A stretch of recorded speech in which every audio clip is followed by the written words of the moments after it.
So yeah, let's talk about that experience. How did the role come about in the first Fantastic Beasts film? Oh my goodness. And how big of a fan of Harry Potter are you as well? Are you a big fan?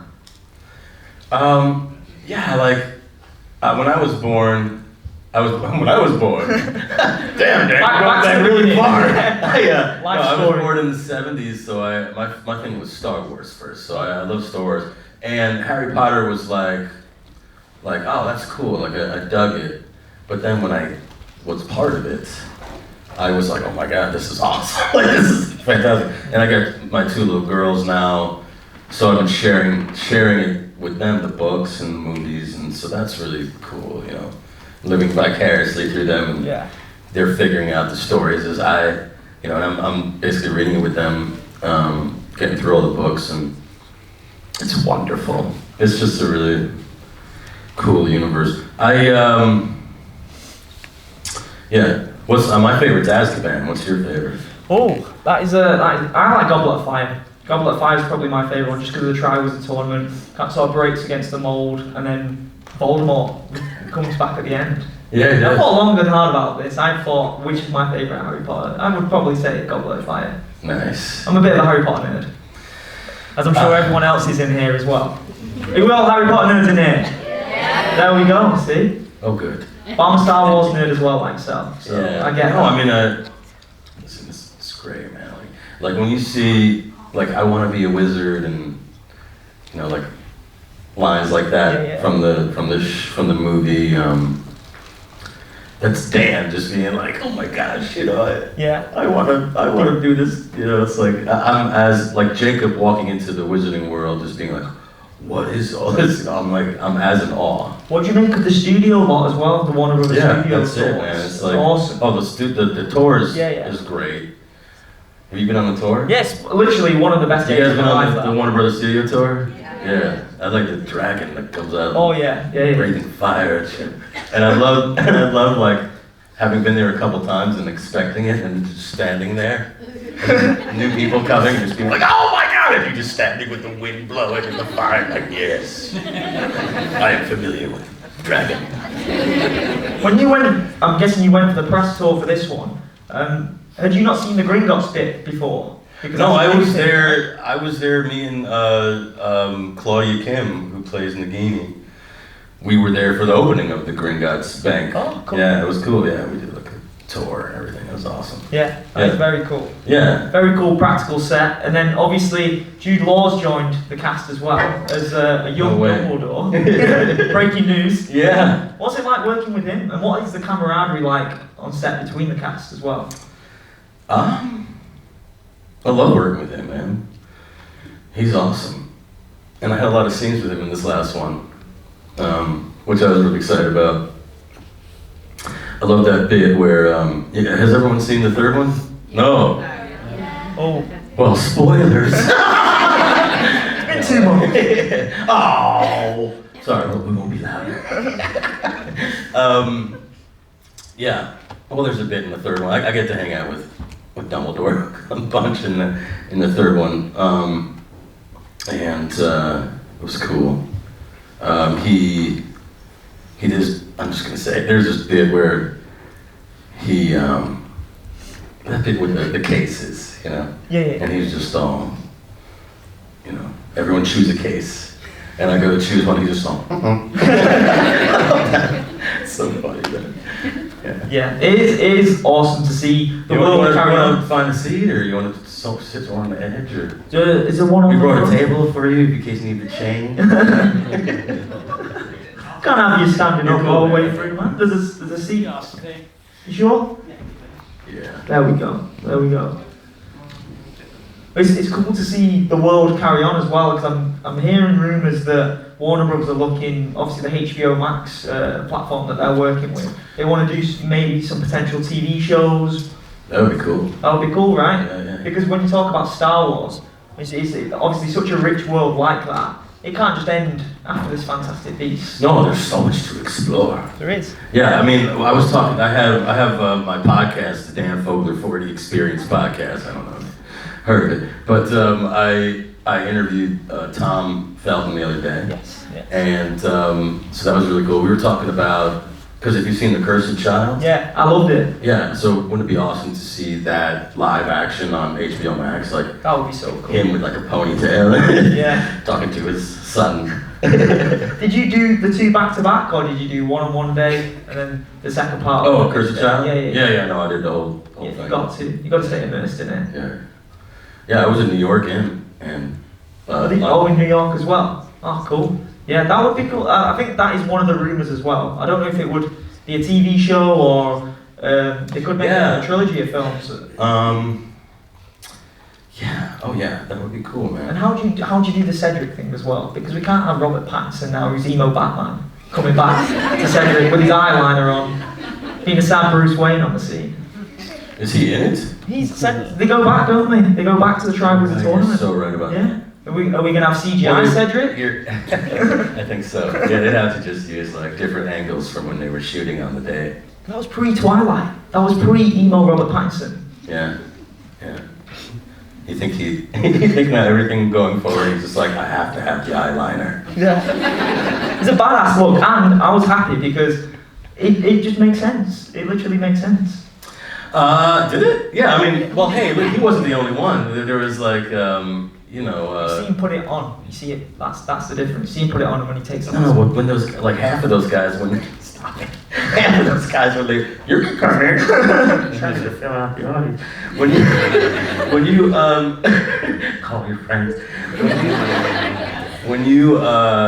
Half of those guys had to put black eyeliner on under their eyes in order to fill out the They didn't blanks. show it in the movies. That's the point.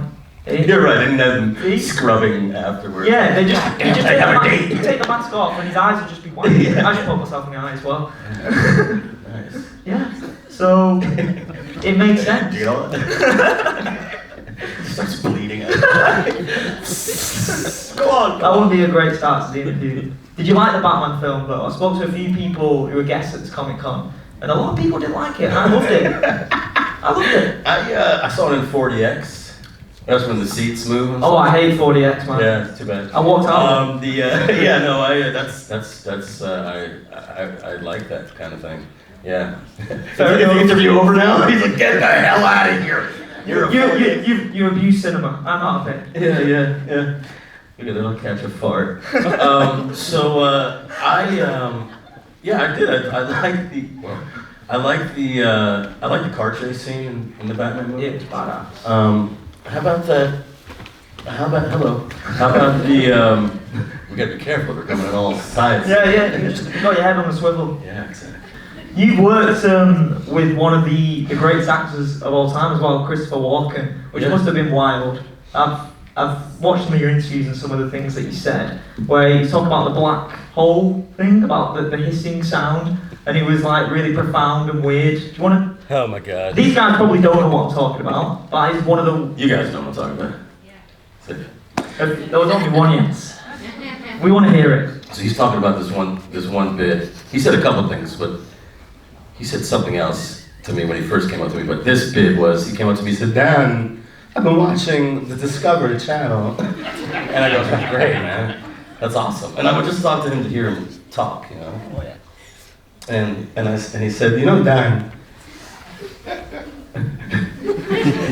a black hole makes a sound.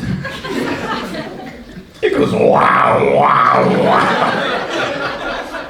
He said, Dan, you know that when we're born, we make that same sound, only 15 octaves higher. Wow, wow, wow. Yeah.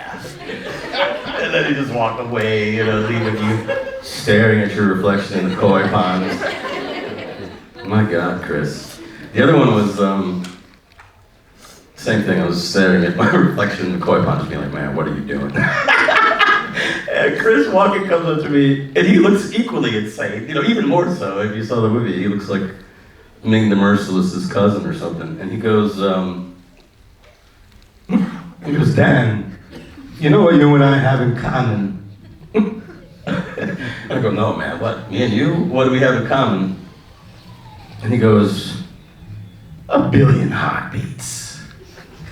Dan, it doesn't matter if you're a koi swimming in a koi pond or a gnat that flies by that the koi eats, or an eagle in the sky. God only doles out a billion heartbeats. What is this guy thinking on a daily basis? I want to be inside that guy's mind. Like, what? But I mean, it's intense, man. That's Really intense. That's a lot of You just sat there information. staring. Yeah, I was like staring at myself You go, okay, good. in my rhinestone jacket, in my short shorts, just being like, oh my God, he's right.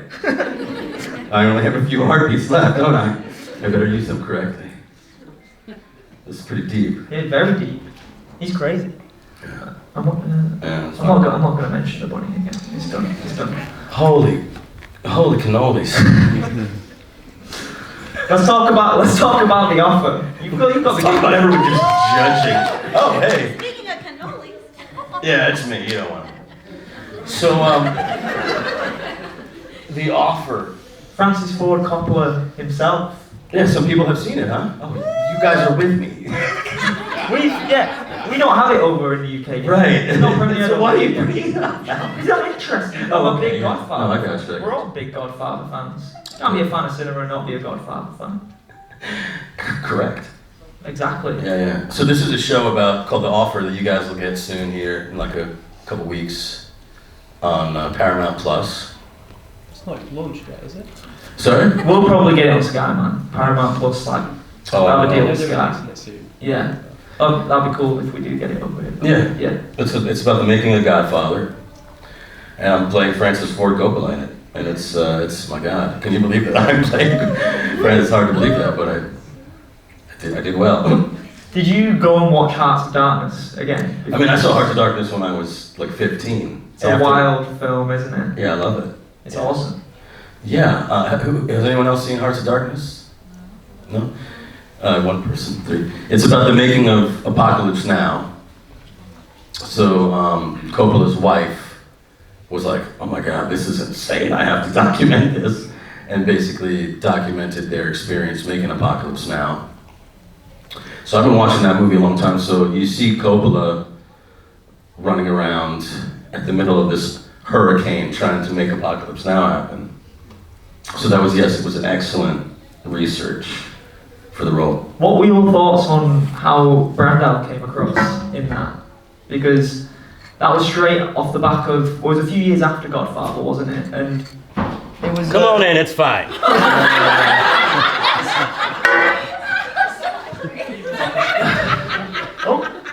It was opening. Lawrence Brando. Is that you're talking about Lawrence Brando? Oh, Marlon Brando. Am I I saying? got you. I don't know. I couldn't That's an understand. English American. So, how do I think of Marlon Brando? Oh, he came across the I know, right? He shows up. It was crazy. Yeah, Coppola was going nuts. He was just like, what the hell? Like, Brando was supposed to show up, like, skinny as a rail, living out in the middle of the jungle, and he's like, Yeah. he's big, you know, and so like, okay, maybe we can shoot him in shadow, you know? And then Brando had a thing where he was like, I know. Brando had a thing where in his contract that if you win a day over, you gave him $1 million. Okay? Wow. So he shows up several days late. He's with some Coppola's like, I already owe him $5 million. And then he gets there and he doesn't read the scripts. And they spend another couple days reading the script and just spending money. Yeah. Yeah, Brando. Ultimate he had figured out. behavior. Say again? Ultimate diva behavior, that. Well, he, at that point, he had lived a million lifetimes in Hollywood, and so he was like just over it, But he had some hysterical stuff in his contracts, like when he did. You got the proper giggles today. I do. I had some giggle water earlier. This is giggle water. He was in. It's just hysterical, the stuff he did in Superman, where in his contract he was just like, I can only be filmed from the waist up. Because he felt like he was heavy, so he only wanted to be filmed. I've offended another person. Oh, thank God. You're coming back. Thank you. we were leaking people. That's all right. That's okay. Yeah, Brando. Brando's awesome. What was one of the biggest things that you learned about The Godfather? You know, making this series, and obviously the young actor playing Al Pacino as well. I've seen a clip of him on YouTube as well. The likeness is really good, isn't it? Yeah, everybody. That's Anthony Ippolito. He does young Al Pacino, and he's pretty great. Justin Chambers from Grey's Anatomy. He plays Brando, and he's great. There's a scene that just happened. Everyone was talking about it in the States, where they had so Coppola got all the actors together, everybody from the ensemble, and had this famous dinner with them, and supposedly during that dinner, everyone just kind of sat, and fell into the hierarchy of the family. And so we kind of recreated that on the show. Everyone was talking about that because you see everybody, all the ensemble together, Brando and Pacino and James Caan and all these people playing all these characters, and it works, man. It's a great magic trick.